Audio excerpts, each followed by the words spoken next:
Hello and welcome to Marketing Speak. I'm your host, Stefan Spencer, and today with us, I'm super excited to have Scott Oldford. Been working to get him on the show for, I don't know, maybe 2 years.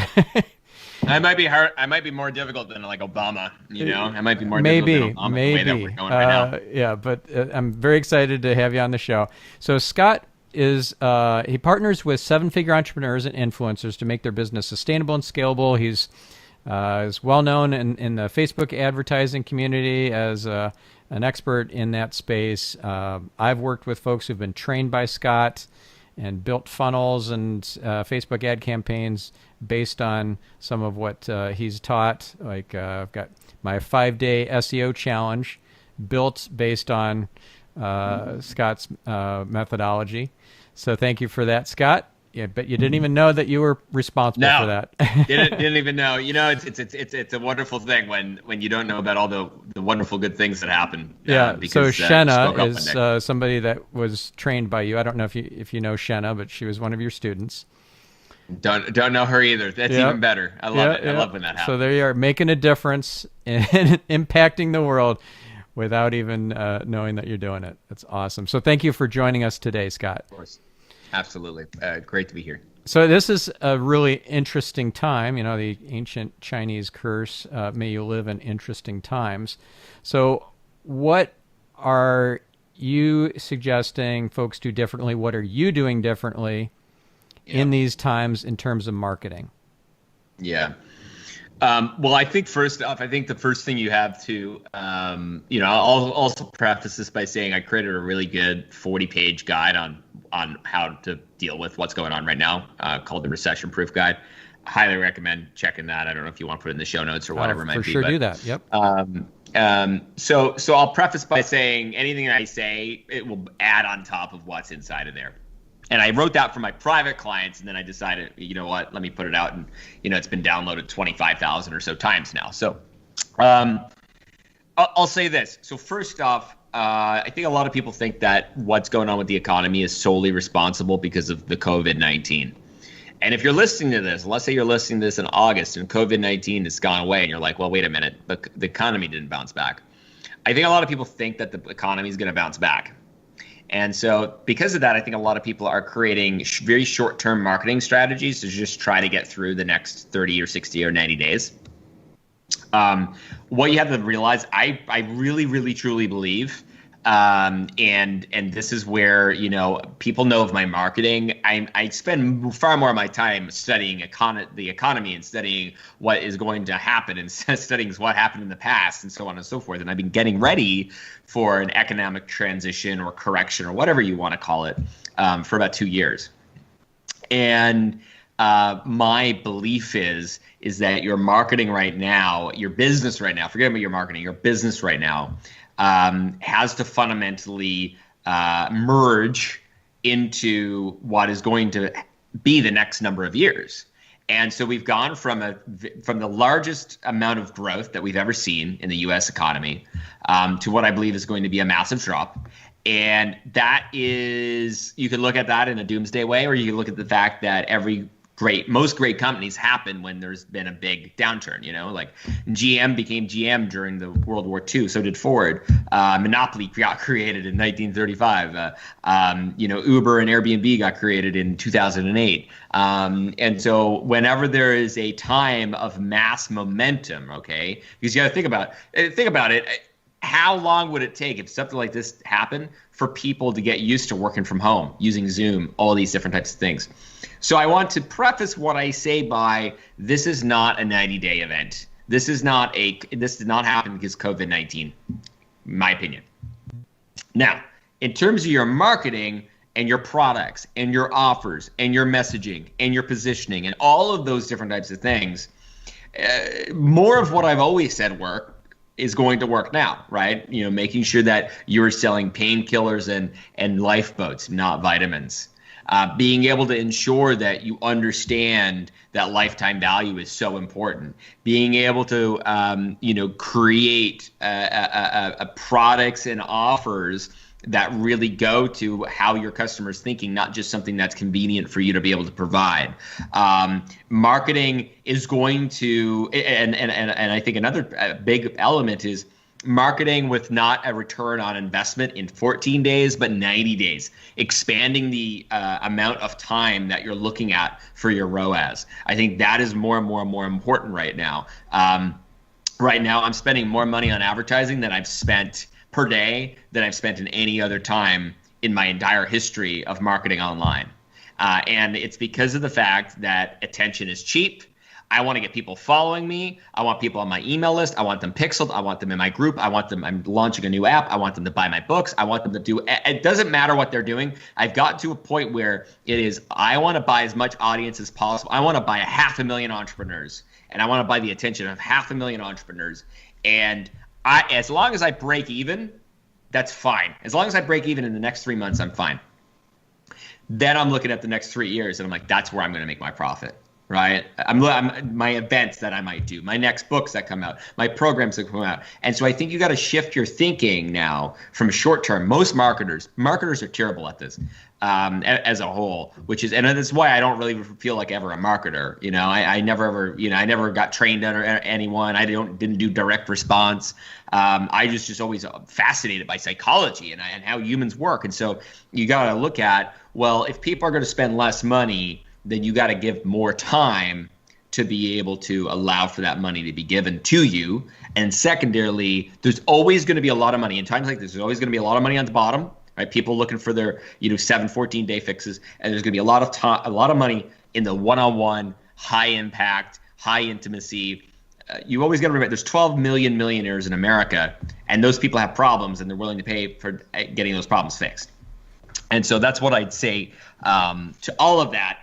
Long answer, but we're not. This is not something that I think. This is not a V-shaped economy return. This is going to take years and years, and something like this was going to happen in 2021, in my opinion. Not probably as severe. And I think that your marketing got to get a lot more smarter, but also don't care about. Yeah, you got to really be careful about trying to get those like crazy 3, 4, 5x returns on the front end that I know a lot of people, base their entire business off of. Right. Okay. So we need to go in this with longer term, long time horizon in mind. Yep. We need to at least break even, but maybe not make a killing on the initial sale because we're in it for the customer lifetime value. Yep. And now is an incredibly great time to advertise because the clicks are cheaper. Yeah, I mean everything's cheaper. Not just the clicks, but the attention afterwards too. I've never seen as many email responses, Facebook, like everything is just. I've never seen it. I've been in this for a while, and I've never seen. We're getting downloads of the guide that we have going. And brand new cold leads, super qualified, 60 cents to $1. 6 weeks ago, it was $14. Never seen that. And here's my thing is, I'm spending my money right now. I don't even care about the return because I know if I spend $5,000 a day and get 5,000 new people in the door, and I can't convert at least 3 or 4 of them into something over the next 6 months, I should fire myself as a marketer and as a business owner. So I think a lot of people are always like, well, I'll spend $1 if I know I'll get the. It's like you don't know anything in life, but I know if I create 5,000 new connections with somebody, some of them are going to see value in what I have.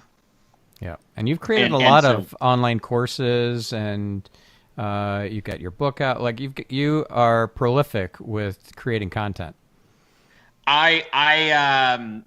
People like to say that I just kind of show up and create and I create when I'm inspired, right? I create when I'm inspired. If I'm not inspired, I don't create. And so I get inspired often.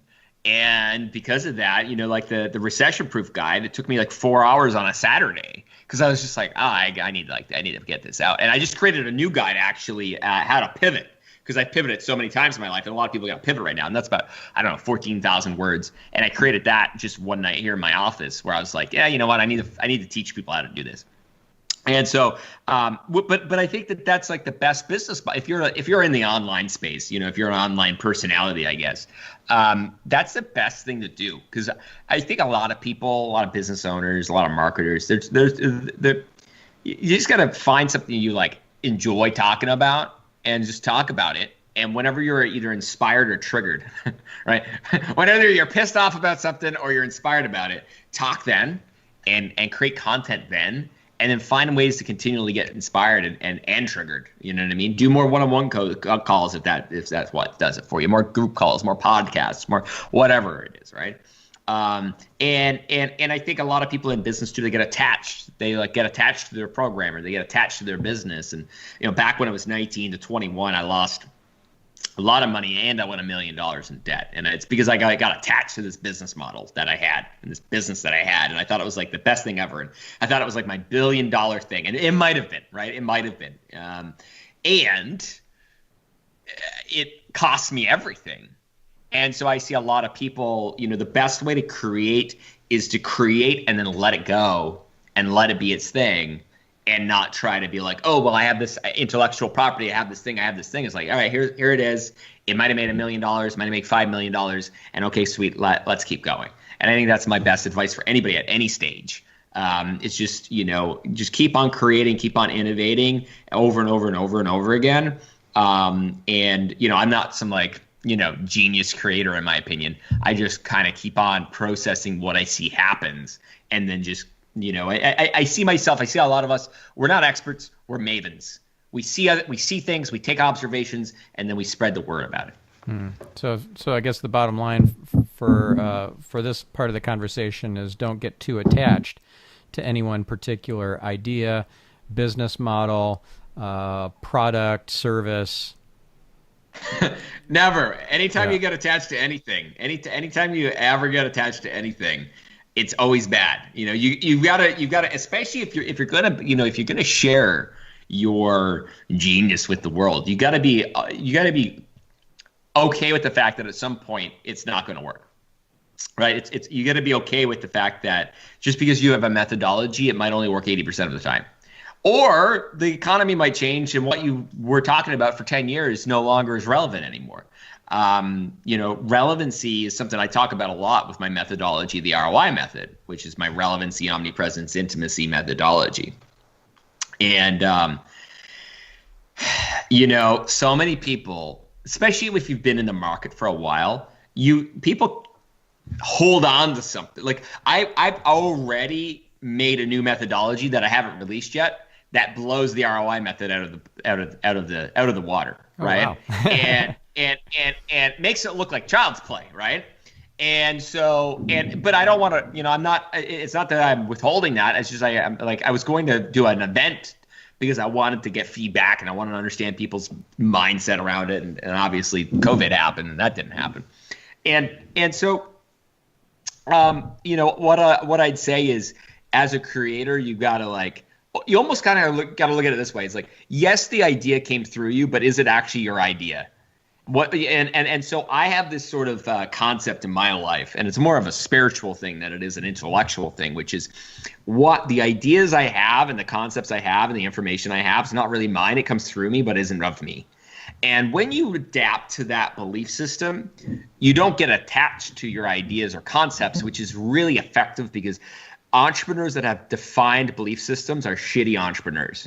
And entrepreneurs that have really open belief systems where it's like, yeah, you know what, that happened in the past, but I don't know if it's going to happen in the future. Those are the best entrepreneurs because you've got to be able to allow your mindset and your belief system to adapt, because that's what creates a great entrepreneur, somebody that can just, be like, oh, you know what, that doesn't work anymore. Let's find a new thing. Yeah. And have no ego attached. Yeah. Well, it's survival of the most adaptable. It's actually a misquote to call it survival of the fittest from Charles Darwin.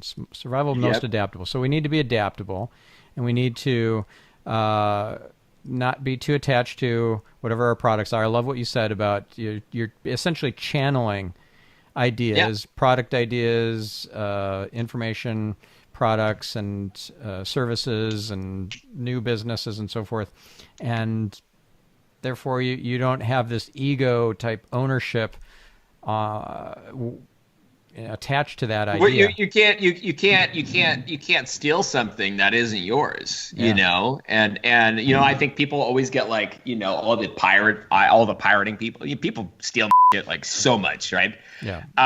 It's My crazy. books are all over the internet. Yeah, you get it. You get it.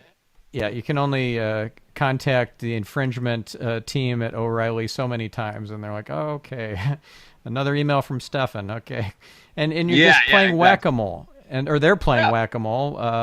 Every time they have to chase down another copy of The Art of SEO, getting pirated and available on Google. But at the end of the day, information wants to be free. That is the truth, and that's the truth about this industry. Information. If you look at Peter Diamandis's 5 Ds of innovation, and one of the big ones is decentralization of information. Yeah. And so, that's why you kind of can't really keep on to information, because it will eventually get decentralized. And somebody's had the idea 1,000 times over. Somebody else has had the idea. They just didn't, do the execution to it. So, and that's why I always like, if your entire business is just selling a course or just selling a book, you got a broken business. Because if you're just selling information, someone's going to steal it at some point, and it's going to become a lot less valuable too over time. Yeah. Once everybody knows how to do something, it's not valuable anymore. Yeah. Yeah. So you brought up Peter Diamandis. I'm a fan of his. I've been part of Abundance 360 for several years now. I know you were also at the last A360. Yep. So I'm curious. You're also in JVMM, which is another group that I'm in, Joint Venture Mastermind. So are you bullish on these different masterminds and events, even though it looks like we're going to be doing virtual events for the time being, or are you thinking that maybe reallocating your marketing budget less to these big masterminds that are very expensive? Yeah. Well, JVM is not, but A360 is $15,000 a year. So I'm curious, where do you stand with investing in these sorts of high level masterminds? Depends where you are in your life cycle of a business owner. One of the best things I did in 2014 was, I can't even remember what the name of it was, join this mastermind, and it was it was like $20,000. And $20,000 at the time, like $20,000 now is like, okay, whatever. But back then, 2014, $20,000 was a lot of money. You know what I mean? I was like $1 million in debt still. You know what I mean? So like, spending $20,000 is like, okay, well, is the tax man going to get his money too? Or is I going to spend money on a mastermind? And that actually started my online business, was going to that specific thing. Not directly, but meeting the people there. And so I think that this goes back to it. I think, and I've ran very high caliber masterminds that cost $120,000 a year to be part of. And I've been part of plenty of masterminds. Most of them are not that great. But here's what it comes back to. If you want to have more momentum, it comes down to knowing the right people.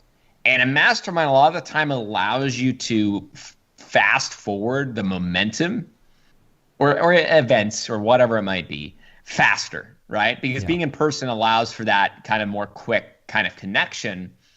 Then, especially in a mastermind, if you're vetted, someone like, okay, they got their guard down a little bit, you know what I mean? I don't spend that much money anymore on masterminds, because I guess my positioning in the market and just what I've been doing, I end up in a lot of them for free these days. And so, I think for me going to like Abundance 360 in 2021, it's more about me just being part of the community. Like, me being part of that community and having access to the community and having access in the vicinity of Peter gives me the opportunities that I want, is from a place of investing and a place of starting my own podcast that's about the future, for example. So that's why I did it. So I think you have to be very intentional about what it is that you're looking to get from that.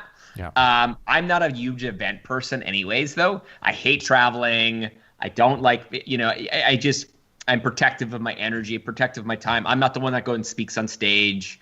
It doesn't matter how much money you toss me. You're going to toss me a lot of money for me to go and speak on stage. I'm kind of like, I can run a webinar and make the exact same amount of money, and I can do it in my pajamas like I am right now.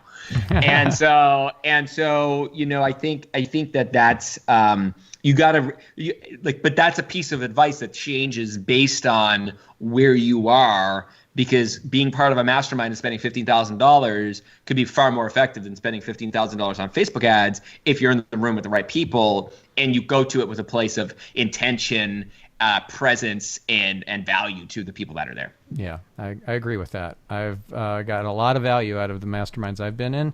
For example, the most expensive mastermind I've been in is Platinum Partnership, which is Tony Robbins' thing. And I did that for 3 years in a row. And that was... And I'm sure super valuable.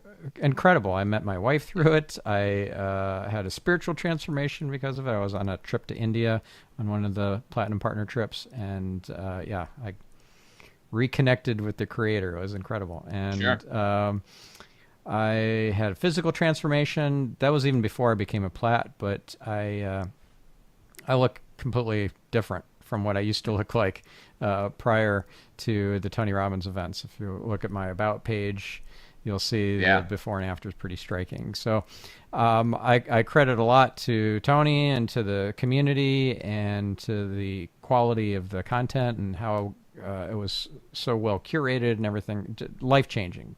Definitely life-changing. And then there are other masterminds that haven't been that valuable, but you don't know until you really play full out and see what happens. I'm curious. And you're always going to look back. You're always going to look back too, though. You're always going to look back and be like, I got value from here or there. It's really what you make of anything is what it becomes. You know what I mean? And then there's those exceptional ones that are just like out of this world, which, I've heard the same thing from Tony's, which I wouldn't expect any less. Yeah. What's the most expensive mastermind that you've been part of?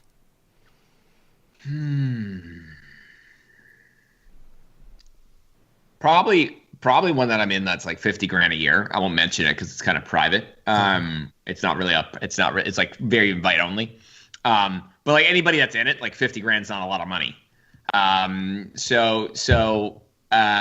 I'd say that I've spent more money on one-on-one mentorship than I've spent on masterminds. Okay. More, because I get more out of. So when I find something that I need to fix in my life, quote unquote fix, right, evolve, I'm like, I go find the person and then I figure out a way to be able to get them to, help me. Mm-hmm. You know what I mean? So, and that always involves me typically either helping them nowadays or me spending 6 figures with them. Yeah. So can you give us an example of a mentor that you've worked with? Yeah. So 2018, I worked with somebody that cost, 12 grand a month. Which is not like, again, not anytime I've invested, it's always like been a big, like not a big deal, but like, it's been like, it hurts, right? It's got to hurt, right? Financially, it's got to hurt or you won't do anything about it. Right. When you pay attention, right? Right, exactly. When you pay attention, right? Money's energy, and so if you're transferring your energy, you're going to notice that energy transfer. Yeah. And so, and he really helped me on a mindset. Actually, that's 2017. He really helped me on a mindset from a mindset perspective for a while, and we've become really great friends since then. Another person was more on a spiritual path, right? As more of, probably more of like a spiritual / life coach that's been in, this world helping entrepreneurs for 30 plus years. And that worked really, really, really well. Still actually probably going to end up working with him again. But more as business partners. My problem is I get mentors and they end up becoming business partners. That's the issue I always have. They always go from being a mentor to a business partner real quick. But I had a mentor for for 7 years now, and I paid him $4,000 a month for 7 years. And he should have raised his rates. He should have. But it's kind of like a friend deal now. And so he's probably been the most impactful in terms of the way that I see the world and see my finances and see building business. And he doesn't need the money, at all. You know what I mean? Like at all. Like he's not one of these internet marketing guys. He's not like me. He's worth maybe $500 million, and he just, he's always been kind of like, I use the $4,000 to go out to dinner. You know what I mean? And it probably would cost him $4,000 to go out to dinner. Who knows? So yeah, I think that's been very, very helpful in my life. And, I mentor, a lot of entrepreneurs that pay me also a lot of money, comparatively again. And, again, I always see it the same thing. It's like, does the entrepreneur that sees where I am, wants to be kind of in a similar place, and they don't want to they want to circumvent the whole thing. Yeah, and they just kind of go for the process. But there's different personalities for that type of thing. Some people like the group program. Some people like the mastermind program. Me, I've always been let's go one-on-one. I don't want anybody else around. Let's go. Mm-hmm. And that's just my personality. Yeah, some people just want to read a book. Absolutely. Some people do just want to read a book. I definitely not that person. As soon as I'm 40 pages in, I'm on the person's email being like, can I hire you? You know what I mean? And then I won't finish the book. Yeah. I'll just talk to them. You know what I mean? I'll tell you, as a consultant, I get this question all the time. Can I just hire you? When I give them a copy of my book, which is a little intimidating because it's 1,000 pages. Right. Yeah. So, I bet. So they're like, can I just hire you? I don't even want to take that from you because, I'm not going to read it. That must have took you years. That book must have took you years to create. Yeah. Each edition took several years, really. I'm not the only author on it too, so I had some help, but it's a colossal amount of work, and we're well due to do another. Well, it's past due to do another edition. We've been delaying it. Things keep moving so fast in the SEO space. You just have to seem like you write a book and then something happens and you have to make a whole bunch of changes. Yeah. Yeah, no, I know. That's why I like doing guides, not books, because everything changes so damn quick. So why'd you write a book then? Why you got a book coming out? Well, the book I got coming out, which is the Nuclear Effect, timeless. You pick this up 5 years from now, you go back 5 years. 10 years, as long as artificial intelligence doesn't completely replace us all, still applicable. And so, I went into the 6 pillars of building a 7+ figure business, and I've built I'm on my 12th right now, my own 7+ figure business that I've created. I've helped create over 100, mentored and advised over 100. And I basically just took what I saw in every single one. And, I was like, all right, what's the 80% of the 80%? Or 80-20 to 80-20 rather. And that's what I created. And so I saw the 6 pillars. I saw marketing, I saw sales, I saw finance, mindset, delivery, operations / team. And I'm like, all right, let's just talk about this. And so, 70,000 words later, not 1,000 pages later, but 70,000 words later, I'm like, okay, you know what? This is something that's applicable to somebody that's at 5,000 a month, 2,000 a month, 50,000 a month, $250,000 a month. Anybody and everybody in between. And so, pretty happy with the way it came out. It took 3 rewrites, because every single time, and I'm sure as an author, you get this, you do it and you're like, that was crap. I need to go back and do that. So this has been 2.5 years in the making, and it's finally out. And it's kind of like I'm ready for it to be out. You know what I mean? Like, there's just so much good stuff in it.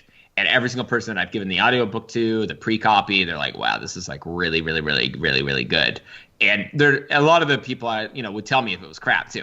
So I'm really excited on the premise of, here's everything I've learned from mentoring 100+ people past this. And it's very timeless. It's not like, here's how to run a Facebook ad. Here's how to do a marketing funnel. It's like, here's how to understand messaging. Here's how to understand your positioning. Here's how the proper way to hire a team, and more of those elements. So I'm really excited for people to be able to, get this, access this, because it's like downloading, 10+ years of experience in a moment. That's awesome. So let's talk about some of these timeless concepts. So you mentioned messaging. Yep.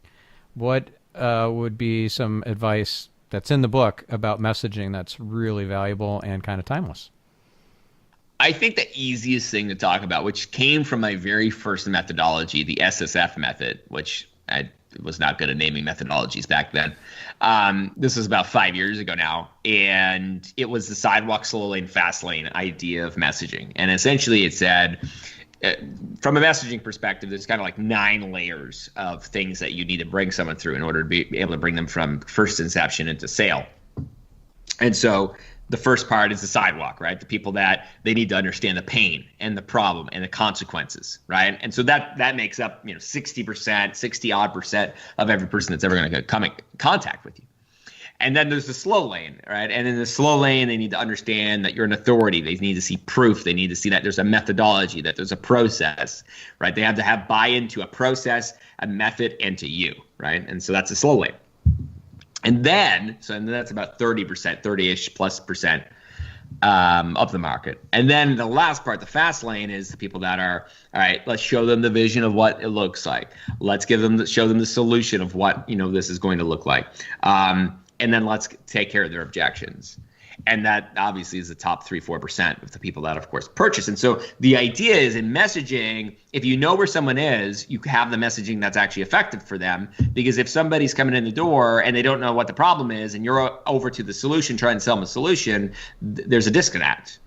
And so, my entire methodologies that we've shared beforehand, even like the challenge, for example, is to bring somebody through the mindset change, so that you can bring them to a solution. And it's like, oh my God, of course I'm going to do this. And of course I'm going to work with this person.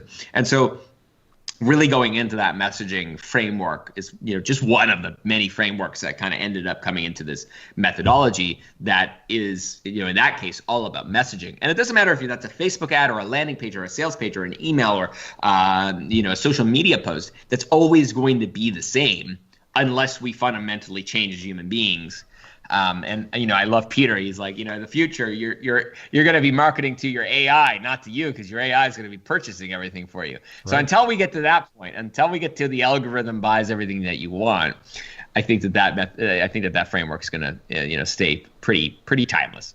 Yeah. Well, even when we get to that point, which is less than a decade away, I would say, having our digital assistant or our digital twin, or whatever you want to call it, understand us deeply and make not just purchase decisions, but curating content. So we're not going to be surfing the internet anymore. We're not going to be Google searching anymore.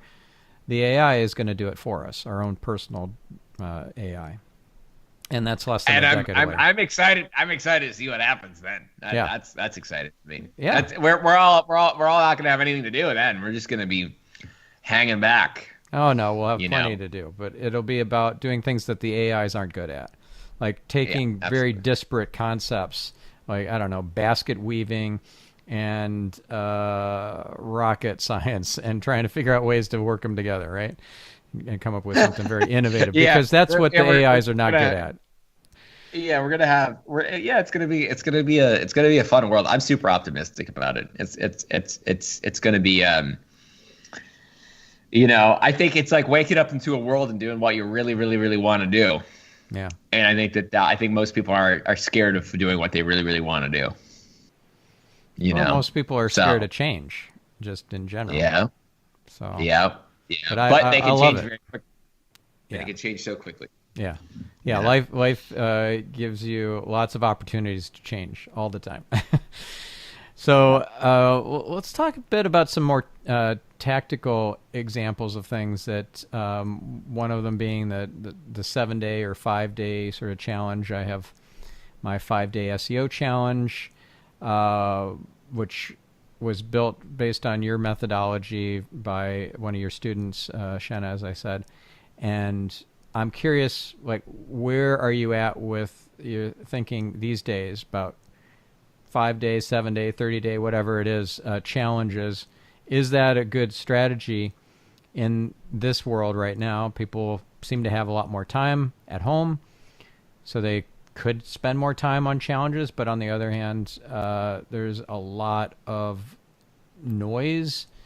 The news cycle is full of everything related to COVID-19 and to the presidential election and everything. So maybe it's not a great time. I'm curious where you're at with these challenges right now. So I think it comes more of who your customer is versus what's going on in the world. If what you have is, if you're relevant enough, people will always pay attention to you. Okay. I don't care what election, what's going on from an election perspective, or COVID-19, or like any of that type of stuff. If you're selling to consumers, maybe a little bit differently, right? But I'm seeing challenges work incredibly well for consumers as well, right? Because people intuitively want to not watch the news. You know what I mean? Like, I get the news gives you dopamine and oxytocin. Cortisol. Yeah, and cortisol. Yeah, lots of that too. But people people come back for that, fix, but they intuitively don't want to be, doing that. It's not fun for them. They don't like that.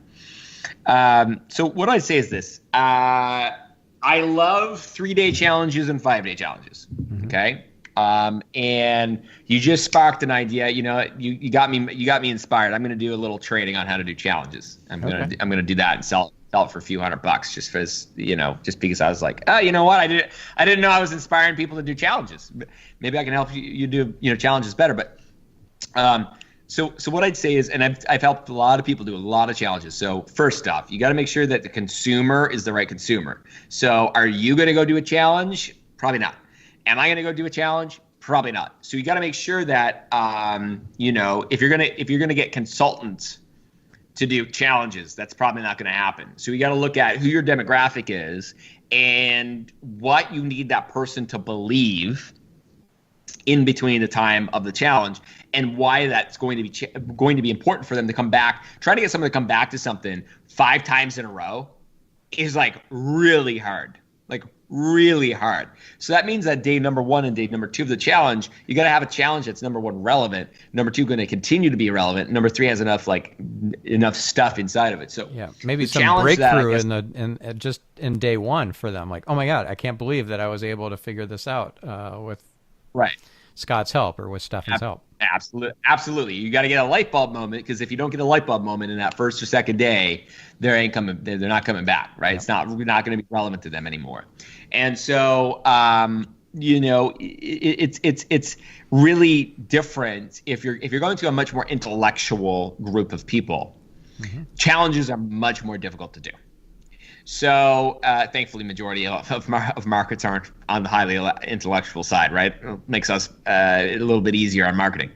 So if you're doing a health challenge, right? That's really, you got to show how am I going to get progress on that. If you're doing a money challenge, how am I getting progress on that? If you're doing a business focus challenge, you got to make sure that the audience is not too sophisticated, because a sophisticated audience might just want a guide. Or might just want to, but they might actually buy because of a guide far more. So if you sell to multiple audiences, right? Like, I sell to multiple audiences. I sell to some people and they're paying me $250,000 to work with me, and I'm working with other people and they're paying me $97, right? 2 totally different audiences. Person buying $97 rarely is ever going to pay me $250,000. And so you've sort of got to look at, okay, well, you know what? I can do a guide and I can do a challenge. And it's going to adhere to 2 totally different groups of people. The guide's going to bring in people that are more intellectual and more wanting to actually read. And the challenge and intellectual is probably the wrong word. What I would say is the learning format for certain people is different. And so if you're doing a consultant program, or let's say you were doing a let's call it SEO, right? So if you're going to sell a group program at the end of the funnel, right? I would do a challenge, because that's going to attract people that are a little bit more do-it-yourselfers. Mm-hmm. I'm never going to go to an SEO challenge. I'm going to be saying, hey, listen, what is SEO like in 2020? Give me the guide. Give me 15 pages. That's interesting. That's interesting. I didn't know that. You know what? I need to fix this problem. Let me watch the 10 minutes, 15 minutes, 20 minutes, so I can understand. So in order to understand, and this is why I think a lot of people fail at marketing so badly, is they do not think about their customer. They don't care about them, right? They're like, well, I'm going to do a challenge because Scott said I needed to do a challenge, which is the dumbest thing to do. Just because I say something, or some other guru, or you say something, means that under a specific circumstance that might make sense. But you've got to really go back to what would be the most helpful thing for my customer. and then build that funnel. That might be a quiz, that might be a guide, that might be a checklist, that might be some weird thing that you've never seen an online marketing funnel for. It might literally be just bringing people to a Facebook group and doing a Facebook Live every day. So I think that the one size fits all approach to anything is bad. I think that that's why I'm always careful giving advice to people unless I understand their situation and understand where they're to.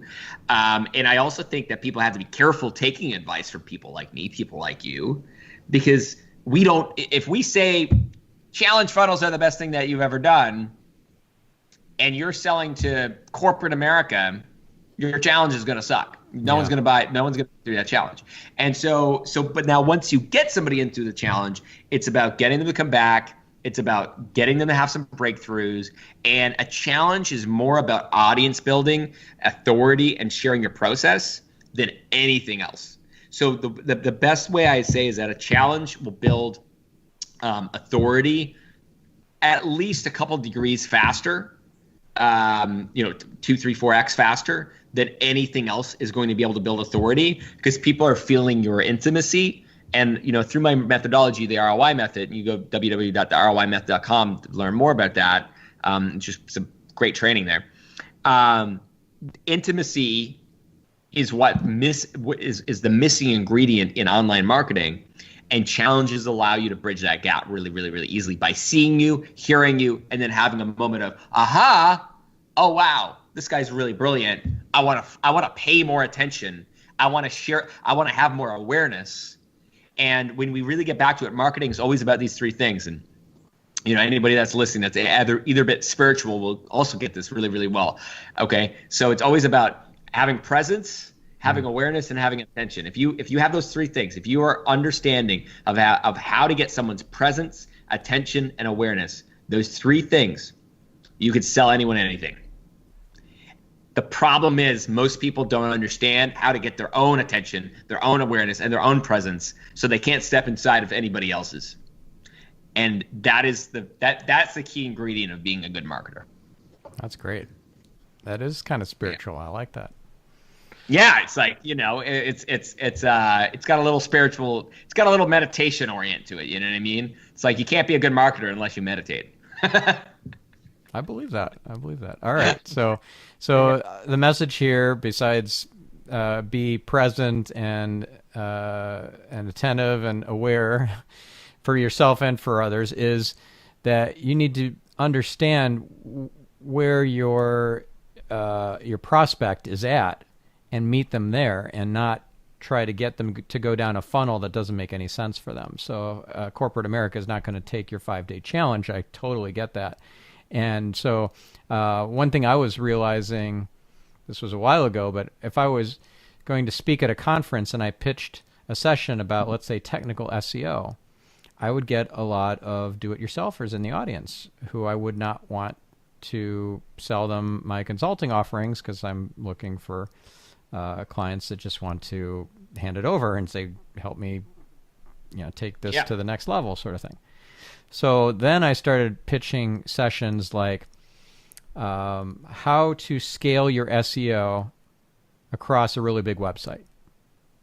So the presupposition is you're already at scale. And you don't have a big website unless you got exactly. You got some finances. So I got the room full of exactly my target audience, and that's what you were talking about too. Like doing a 5-day challenge won't necessarily fill the virtual room with people who are your target audience if you're trying to reach corporate America. It's very powerful. Challenges are great for courses, group programs, but like kind of, you know what I mean? You got to have something else to bridge the gap there. One of the businesses that I'm involved with right now, we haven't launched yet. We're selling a $500 program. That's the thing. And it's to the, if you don't have an online business, right? So the whole challenge is, how do you get online, right? In 5 days, I'm going to teach you how to get online in 5 days. All right. At the end, all right, in 30 days, here's the program, $497. I'm going to teach you how to get online in 30 days, how to do everything, right? So the first 5 days is about getting the strategy, understanding how you do it, blah, blah, blah, blah. All right, now here's the 30 days. So that now transitions perfectly into that next product. But if I was there and I was like, hey, spend $100,000 to get online and invest, your life savings into getting online. Not that I suggest anybody do that, by the way. Then that lead magnet's not going to work. Yeah, that's complete disconnect. That way of completely disconnected. Just like when I work with I have no lead magnet for working with me one-on-one. It's a one page. Do you have a problem? Do you have a business at this size? Here's how I've helped others. Here's how I can help you. Fill in the information. I'll see you on a phone call. There's no lead magnet for that. Yeah. But again, that's for me. You might be a one-on-one coach and charging $200 an hour, and what worked for me don't work for you. And that's why I'm a huge believer of mentorship, not coaching necessarily, right? You do need coaching, but coaching is different. Mentorship, coaching, totally different things. Mentorship, that person's done it multiple times and is mentoring you up the mountain. A coach is more of accountability, moral support, helping you mentally break through those things, more mindset stuff. So that's why I'm a huge advocate of mentor. That's why I'm one myself, because I know that I've been an entrepreneur since I was 7, selling eggs. I had $1 million business by the time I was 16. I guarantee you, I have a conversation, one phone call for 30 minutes with somebody. I will absolutely tell them exactly what they need to do because I've done all of it already. And that's not just me. That's any person that mentors. Okay, so you have an open loop here that we got to close. I've got to hear about this 7-year-old selling eggs. What the heck? How did you do that? I assume that anybody. I assume that story is you know how it is when you talk about a story, you think everybody knows the story because you talk about it. Yeah. But none of my audience has heard that story before. So yeah, that's right. So, well, I wasn't a typical entrepreneur. I'm 28 now, so I'm fairly young for what I've done up to this point. But I've been doing this for like 21 years. Made my first $20,000 when I was 7, selling eggs on my parents' acreage in like Newfoundland, Canada, basically the Arctic. You could only have hens for half the year because they'd freeze the other half. Wow. So you had to time it right, or bad things happen. I was just a programmer. I ended up becoming a programmer. I actually used to do SEO myself back in the day, back when it was way easier than it is these days. And I remember I ranked golfing #1 on Google back in like 2005 or 2006. Wow, that's pretty good. And yeah, no, I was pretty good at it.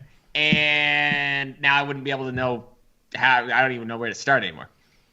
And I wouldn't want to buy this SEO Bible. You don't want to read a 1,000-page book? I wouldn't want to read that 1,000. Yeah, I'm that guy that's like, I don't even want to know that book is available. That's how much I don't want to know that book. But basically I just had all these different businesses, and by the time I was 18, 19 years old, did really, really well. And everything that goes up comes down, and everything goes down goes up, and all things that my favorite quote: "This too shall pass." Mm-hmm. And had a lot of successes, a lot of failures, a lot of investments that didn't go well, a lot of things that went well, a lot of things that didn't go well. But through all of it, it allowed me to have the experiences that I always joke. I'm like, I've monetized all my failures these days, and it gives me a lot of experience by the time I'm 28. So how did you start selling eggs as a 7-year-old? Like, was it an idea that you came up with, or what? No, not originally. So we lived on an acreage, and my dad brought home a dozen chickens. These Rhode Island red chickens that lay the brown eggs. And so I was like, let's go get some more chickens and let's just sell to our neighbors. So that kind of turned into me having like hundreds of chickens, and me having a whole kind of like facility that I built in our backyard. And then I started selling not to just neighbors, but all to senior homes, which is a pretty good idea, because they just always need eggs, right? They're like always needing eggs. And I had a great sales pitch. It's like an 8-year-old coming to you, kind of trying to sell you eggs, and they're organic. I had organic before. It was organic, free run. You could sell those eggs for like $10 a dozen these days. And I sold them for $2.50, which is a steal back then. Yeah. And Canadian. So it's like 90 cents US, right? So that's really that was that. And then, I did that for a few years. Obviously did well for like being a 8, 9 year old.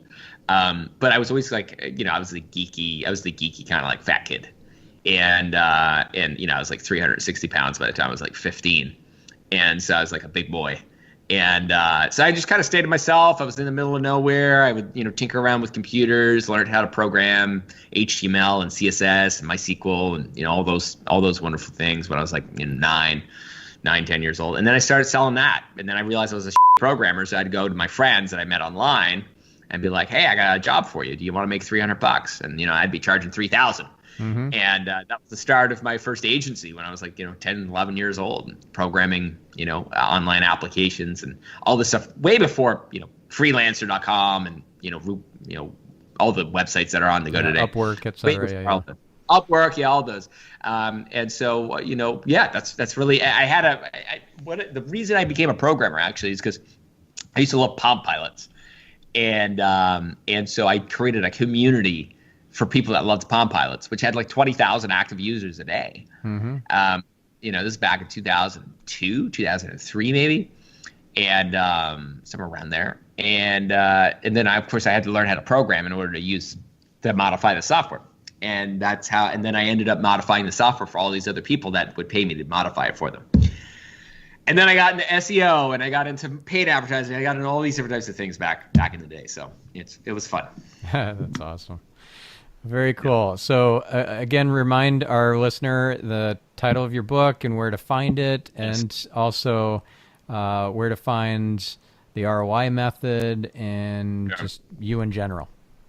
Yeah, if you just go to scottoldford.com, everything that you need, you can find there. And it's all categorized nicely depending on where you want to go to. Marketing, mindset, scaling, whatever it might be. It's all over on scottoldford.com. And definitely pick up the book, pre-order the book if it's on the pre-order or get it. I think that it's definitely the best few dollars you'll spend for being able to scale your online business. Awesome. Well, thank you, Scott. And thank you, listener. Now take some action, apply what you've learned, and make a dent in the universe. Do something to reveal some light, and we'll catch you on the next episode of Marketing Speak. I'm your host, Stefan Spencer, signing off.